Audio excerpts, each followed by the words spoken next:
Assalamualaikum warahmatullahi dan salam sejahtera kepada bangsa Walaberi sekalian.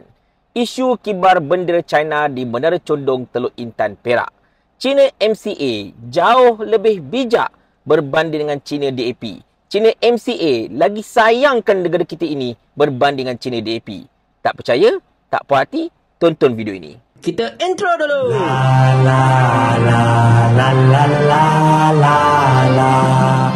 Cerita macam ni tuan-tuan dan puan-puan sekalian. Kita berbalik kepada kontroversi pengibaran bendera China ketika Pesta Guangdong dekat Teluk Intan baru-baru ini. Di mana tindakan tersebut telah mendapat kritikan banyak pihak termasuklah saya sendiri. Di mana benda itu memang tak appropriate lah. Memang tak sepatutnya berlaku. Sebab benda ini berlaku kat negara kita dan pesta itu pun tak ada kena-mengena mana-mana negara pun. Itu pesta orang-orang Cina. Tetapi yang dok kibar bendera China tu kenapa? Dan tak berapa lama selepas itu, berlangsung juga benda yang sama dekat Johor Bahru.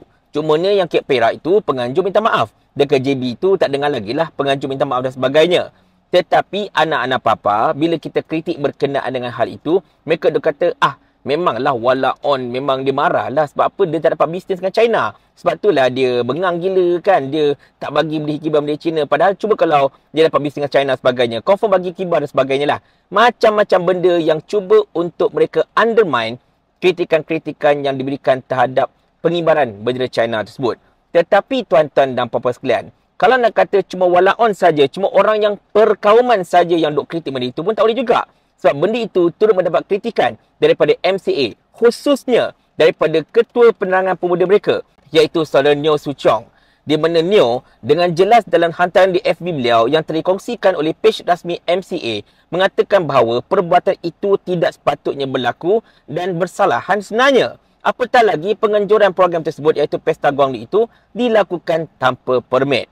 Jadi kata Neo dalam hantaran Facebook tersebut yang pernah saya kongsikan tak berapa lama dahulu, nak kibar tak ada masalah tetapi biar ada tujuan yang spesifik. Contohnya solidariti Palestin ataupun mungkin ada minggu memperingati hubungan antara dua negara dan sebagainya. Dan benda itu tak ada masalah lah. Tetapi macam dekat Pesta Guangdong itu, benda itu tak sepatutnya berlaku macam tu. Tak sepatutnya benda itu dikibarkan macam itu saja tanpa sebarang konteks dan sebagainya. Dan macam yang disebutkan banyak kali, nak kibar bendera ini dua benda je. Satu, tanda solidariti. Nombor duanya, tanda nak tunjuk penguasaan. Dan dekat Teluk Intan tu, saya tak nampak pun tentang apa-apa jenis solidariti sebagainya. Maka saya yakin benda itu lebih kepada penunjukan penguasaan dan mungkin juga terdapat sebilangan orang-orang dalam negara kita ini, tak tahulah sama ada dia tu memang orang luar ke, ataupun orang luar yang baru dapat kewarganegaraan ke, atau mungkin warga negara kita sendiri yang dia punya kesetiaan lebih menjurus kepada motherland. Yang itu yang kita tak nak. Yang itulah yang telah ditegur oleh ahli Parlimen Kuantan iaitu Datuk Wan Razali Wan Nor di Parlimen baru-baru ini. So konyong-konyong tuan-tuan dan puan sekalian, kita ingatkan bila Neo kritik benda itu, diamlah benda ni kan. Oh, orang Cina pun kritik. Orang Cina pun sanjung Malaysia sebagainya. Rupa-rupanya adun DAP pokok asam iaitu Ong Sikian pun kritik Neo juga. Dia kata Neo ini dah rupa macam pangai pas. Nak ikut macam PAS. Kalau kau nak sangat buat panggil macam PAS tu, kau ikutlah PAS. Macam itulah lebih kurang kata-kata YB Ong tersebut. Dan benda itu mendapat perhatian si Neo lagi sekali. Dan Neo telah mengeluarkan satu video yang saya kira sangat-sangat panjang untuk membidas kembali kenyataan daripada YB Ong tersebut. Saya tak nak ulas apa-apa selepas video itu. Saya nak biarkan Neo menjawab habis-habisan tentang kritikan yang terlemparkan oleh YB DAP tersebut terhadap diri beliau. Dan selepas video Neo itu, saya ada satu kata-kata yang ingin saya tujukan bukan sahaja kepada adun DAP tersebut, tetapi kepada para juhalak-juhalak yang dok ikut je cakap DAP tu kan. Termasuklah anak-anak papa yang tak reti bahasa nak tumpahkan kesetiaan kepada siapa. Jadi Neo, teruskan dengan penjelasan anda. Dan selepas itu, Abdul BAP, anak-anak papa, dengar apa yang ingin saya katakan ya. Salam sejahtera. Pertama kali saya nak ucapkan terima kasih lah kepada follower dan juga kalangan netizen yang banyak memberikan kata-kata sokongan kepada saya dalam kenyataan terbaru saya ya, berhubung insiden pengibaran bendera negara asing di hadapan Menara Condong di Teluk Intan.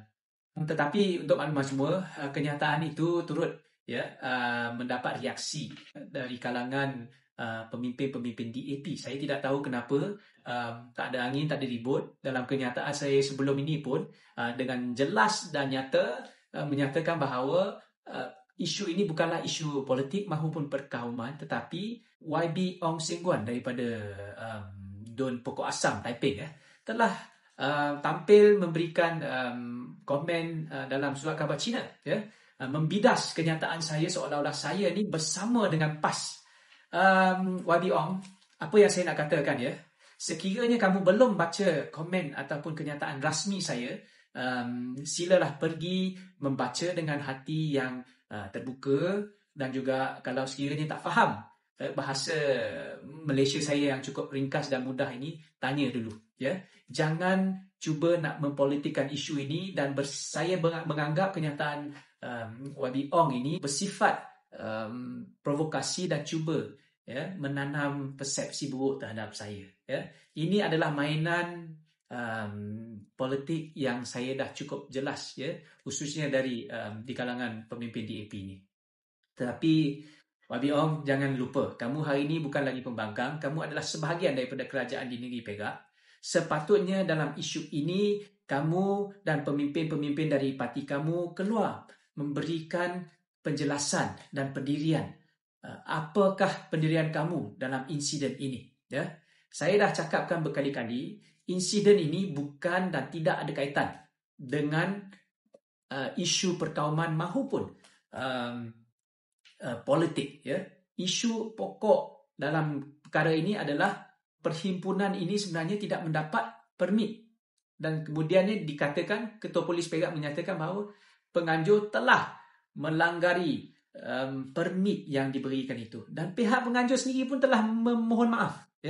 Maka saya mengajak supaya semua pihak, khususnya di kalangan orang Cina dan semua sebenarnya, supaya menanam dan menyuburkan semangat cintakan negara. Adakah kenyataan ini salah di mata dan pandangan kamu itu? Jangan kamu nak memutarbelikkan kenyataan saya ni seolah-olah saya ni anti Cina. Saya dah cakapkan dengan jelas. Tidak ada masalah untuk mengibarkan mana-mana bendera sekalipun sekiranya ada tujuan dan objektif yang jelas. Tetapi dalam kejadian ini, bukan sahaja program yang dianjurkan oleh Persatuan Guangdong Malaysia ni telah melanggari permit, malahan pihak OCPD, IPD itu pun tidak tahu penglibatan warga asing. Tak kiralah ada berapa negara sekalipun, isu sekarang adalah kita tidak tahu. Kalau kita nak mengibarkan bendera, kalau ada majlis, kita tak ada masalah. Contohnya majlis memperingati hubungan diplomatik 50 tahun Malaysia-China. Kita boleh kibarkan bendera China di event itu, tak ada masalah. Saya ni bukannya bodoh. Saya bersama Wisma Putra ni lebih daripada 10 tahun tau. Takkan saya tak tahu protokol majlis-majlis yang melibatkan organisasi ataupun badan-badan antarabangsa. Kamu ni jangan bersifat jahat dan cuba nak menanam sentimen kebencian di kalangan orang Cina terhadap MC. Bagi saya ini adalah sikap yang tidak bertanggungjawab. Cukup-cukuplah. Lebih baik pemimpin-pemimpin di kalangan DAP ini fikir dan fokus bagaimana nak membantu negeri Perak ini maju, selain jagalah keharmonian dan juga kesejahteraan rakyat ini. Janganlah timbulkan isu-isu yang bukan-bukan, yang boleh menyinggung dan menanam persepsi buruk orang lain terhadap masyarakat Cina di Malaysia ini. Orang Malaysia tetap sayangkan negara kita dan tetap cintakan negara kita. Tetapi jangan sebabkan perbuatan kamu, orang Cina ni terima tempias, ibarat kerana nila setitik rosak susu sebelanga. YB Ong, kalau tak faham bahasa saya juga, tanyalah saya. Kamu ada nombor telefon saya, tapi janganlah kamu nak cuba bermain politik dan lebih bertanggungjawablah. Hari ini kamu adalah kerajaan, Jangan lupa. Bodoh, Bahlul, Unta, Baral, Labu Asap. Kau badan saya besar, akal tak ada lah. Bodoh.